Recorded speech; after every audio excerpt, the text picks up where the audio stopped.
Break બાદ આપનું સ્વાગત છે. એનસીઈઆરટીની પોલિટિકલ સાયન્સના પુસ્તકોમાં ખાસા ફેરફાર કરવામાં આવ્યા છે, જેના વિશે ખૂબ પોલિટિક્સ રમવામાં આવ્યું. અમે વધુ ફેરફાર વિશે તમને જણાવીશું.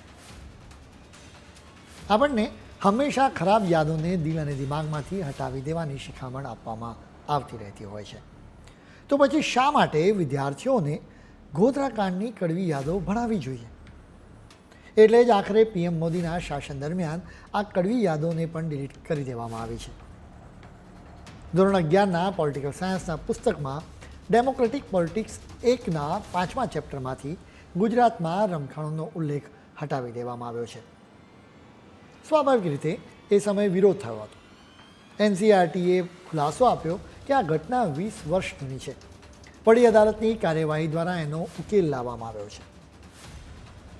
ધોરણ 11ના પોલિટિકલ સાયન્સના પુસ્તક પોલિટિકલ થિયરીના પેજ 112 પર ધર્મનિરપેક્ષતાનો ટોપિક છે, જેમાં ગોધરાકાંડ બાદના રમખાણોમાં માર્યા ગયેલા મુસ્લિમ્સનો ઉલ્લેખ હટાવી દેવામાં આવ્યો છે.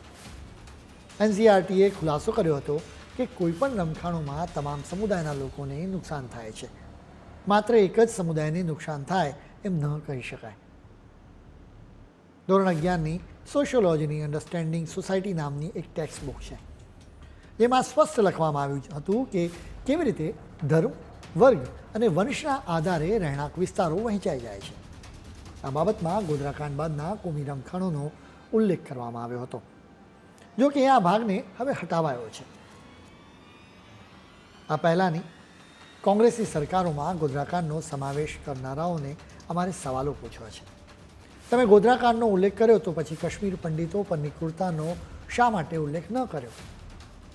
ઇન્દિરા ગાંધીની હત્યા બાદ શીખોની ક્રૂરતાપૂર્વક કરવામાં આવેલી હત્યાનો તમે શા માટે ઉલ્લેખ ન કર્યો?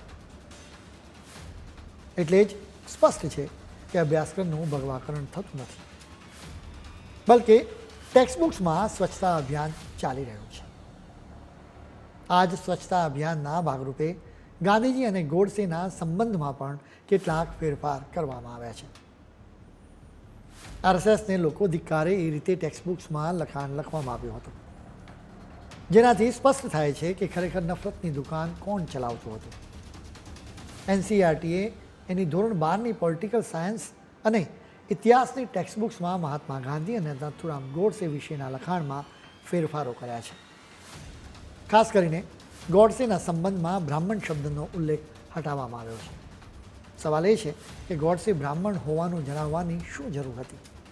શું એ રીતે લોકો બ્રાહ્મણોનો દ્વેષ કરે એવો બદઇરાદો હતો?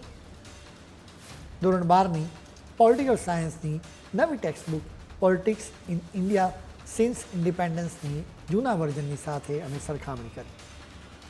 અમારા ખ્યાલમાં આવ્યું કે ગાંધીજીના સંબંધમાં ચોક્કસ ઉલ્લેખોને ડિલીટ કરવામાં આવ્યા છે.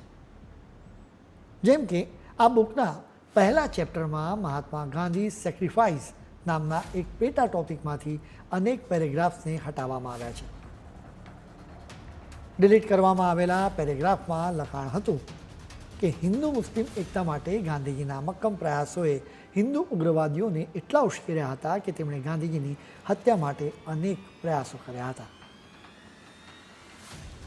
આરએસએસ વિશેનું ચોક્કસ લખાણ પણ ડિલીટ કરવામાં આવ્યું હતું. ટેક્સ્ટબુકમાં પહેલાં લખાણ હતું કે ભાગલાના કારણે જન્મેલો રોષ અને હિંસા અચાનક શમી ગયા હતા. ભારત સરકારે સાંપ્રદાયિક ધિક્કારની લાગણી ફેલાવતા સંગઠનો વિરુદ્ધ કડક કાર્યવાહી કરી. રાષ્ટ્રીય સ્વયંસેવક સંઘ જેવા સંગઠનો પર થોડાક સમય માટે પ્રતિબંધ મૂકવામાં આવ્યો હતો. કોમી રાજકારણની અસરો નાબૂદ થવા લાગી. આરએસએસ વિરુદ્ધ નફરતની લાગણી જગાવતા લખાણને ડિલીટ કરવું જ યોગ્ય છે, કેમ કે ચોક્કસબદ્ધ ઇરાદા સાથે આ વાત કહેવામાં આવી હતી. એનસીઈઆરટીના 6ઠ્ઠા ધોરણ માટેના એક પુસ્તકમાં લખવામાં આવ્યું છે કે ખેતીમાં ખૂબ જ મહેનત કરવી પડતી હતી.